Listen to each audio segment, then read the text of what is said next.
آج کی آیت۔ لیکن کیا خدا فی الحقیقت آدمیوں کے ساتھ زمین پر سکونت کرے گا؟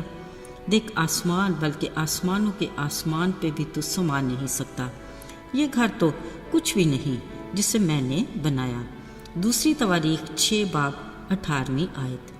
عزیزو، بائبل مقدس میں داؤد ایک مثالی کردار ہے جس کے لیے خدا نے فرمایا کہ مجھے میرے دل کے موافق مل گیا، ایسا اعزاز جو کسی اور کو نہ مل سکا، باوجود اس کے اس کی زندگی میں سکون اور آرام کمیاب تھا، مگر خداوند اپنے وعدے کے مطابق ہر پل اس کے ساتھ تھا۔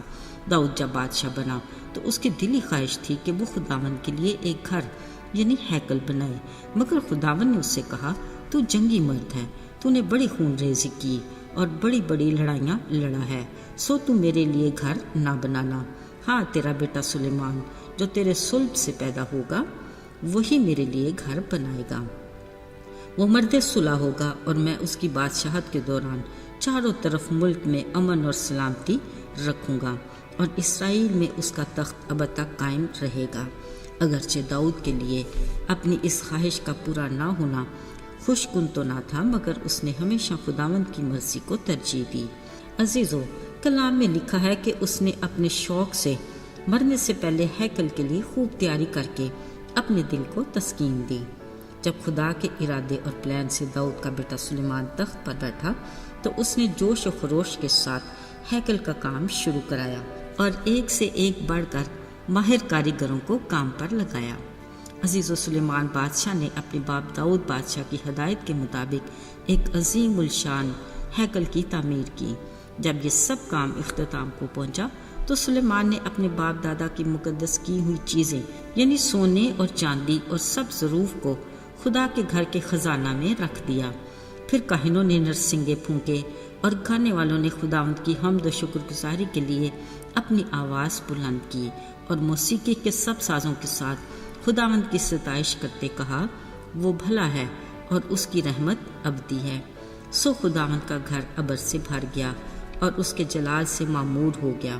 سو سلیمان بادشاہ نے ایک بار پھر خداوند سے دعا کی کہ دیکھ آسمان، بلکہ آسمانوں کے آسمان میں بھی تو سما نہیں سکتا، تو یہ گھر تو کچھ بھی نہیں جسے میں نے بنایا۔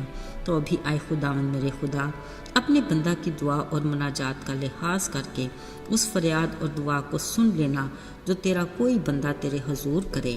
تیری آنکھیں اس گھر کی طرف جس کی بابت تو نے فرمایا کہ میں اپنا نام وہاں رکھوں گا، دن اور رات کھلی رہیں، تاکہ تو اس دعا کو سن لے جو تیرا کوئی بھی بندہ اس مقام کی طرف رخ کر کے کرے گا۔ عزیزو، سلیمان بادشاہ نے بڑے کھلے دل سے یہ بھی کہا کہ اگر کوئی پردیسی بھی تیرے گھر کی طرف رخ کر کے دعا کرے تو آسمان پر سے جو تیری سکونت کا ہے سن لینا اور اس کی فریاد کے مطابق کرنا، تاکہ زمین کے سب قومیں تجھے پہچانے۔ ساتھیوں، ایک بار پھر خدا اپنے بندے سلیمان بادشاہ کی طرف متوجہ ہوا اور اس نے کہا، اگر میرے لوگ خاکسار بن کر دعا کریں، میرے دیدار کے طالب ہوں، اپنی بری راہوں سے پھریں، تو میں آسمان پر سے سن کر ان کے گناہ معاف کروں گا اور انہیں ہر طرح کی بحالی عطا کروں گا۔ جو بھی دعا اس گھر کی جائے گی، میری آنکھیں کھلی اور میرے کان لگے رہیں گے، کیونکہ میں نے اس گھر کو مقدس کر دیا ہے۔ میرا نام سدا یہاں رہے گا اور میری آنکھیں اور میرا دل برابر یہیں لگے رہیں گے۔ میرے عزیزو، خدا کے گھر کے بارے میں سلیمان بادشاہ کی دعا اور خدا کے جواب کا ہر لفظ غور طلب اور نہایت اہمیت کا حامل ہے۔ خدا کا گھر دعا کا گھر ہے، پاک اور مقدس مقام جہاں خدا اپنے کہنے کے مطابق سکونت کرتا ہے۔ کلام مقدس میں خداوند کے گھر کے لیے آداب موجود ہیں جس کے بارے میں آگاہی اور عمل درآمد بے حد ضروری ہے۔ داؤد نبی کہتا ہے، میں خوش ہوتا ہوں جب میں خداوند کے گھر میں چاہتا ہوں میں خوشی سے خداوند کی عبادت کروں۔ زبور نویس نے دوسروں کو بھی تلقین کی اور کہا، شکر گزاری کرتے ہوئے اس کے پھاٹکوں میں اور حمد کرتے ہوئے اس کی بارگاہوں میں داخل ہو، اور یہ کہ جب تو اس کے گھر میں داخل ہو تو سنجیدگی سے قدم رکھ۔ عزیزو، یاد رہے، ہمیں رسماً نہیں پورے دل سے گاتے ہوئے اس کے حضور حاضر ہونا ہے۔ اگر ہم چاہتے ہیں کہ اس گھر کا مالک ہماری طرف متوجہ ہو تو ہمیں پورے دھیان اور گیان سے اس کی طرف رجوع کرنا ہے، اس کی موجودگی کو محسوس کرنا اور دل سے اس کی طرف مائل ہونا ہے۔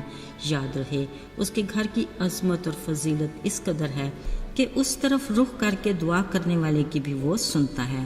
کلام مقدس میں دانیال کے بارے میں لکھا ہے کہ اس کی کوٹھڑی کا دریچہ یروشلم کی طرف کھلتا تھا۔ وہ دن میں 3 مرتبہ حسب معمول گھٹنے ٹیک کر خدا کے حضور دعا اور شکر گزاری کیا کرتا تھا۔ یاد رہے ایک بت پرست ملک میں یہی اس کی کامیابی اور سرفرازی کا راز تھا۔ ہمیں بھی خدا کے گھر کی عظمت کا احترام کرنا چاہیے اور اپنی زندگی میں دعا کی اہمیت کو کبھی فراموش نہیں کرنا چاہیے۔ آئیے دعا کریں۔ آسمان اور زمین کے خالق اور مالک، زمانوں اور وقتوں پر اختیار رکھنے والے قادر مطلق باپ، ہم بڑی خاکساری سے تیرے حضور میں آتے ہیں۔ آج ہم اپنے ہم ایمان عزیزوں کے لیے تجھ سے التجا کرتے ہیں کہ تو ہمارے ایمان کو بڑھا اور مضبوط کر، آپس میں محبت اور یگانگت کی روح عطا کر کہ ہم مل کر تیری بادشاہی کی خوشخبری میں حصہ ڈالیں اور اس بات کا خیال رکھیں کہ کوئی تیرے فضل سے محروم نہ رہ جائے۔ یسوع کے جلالی اور مبارک نام میں آمین۔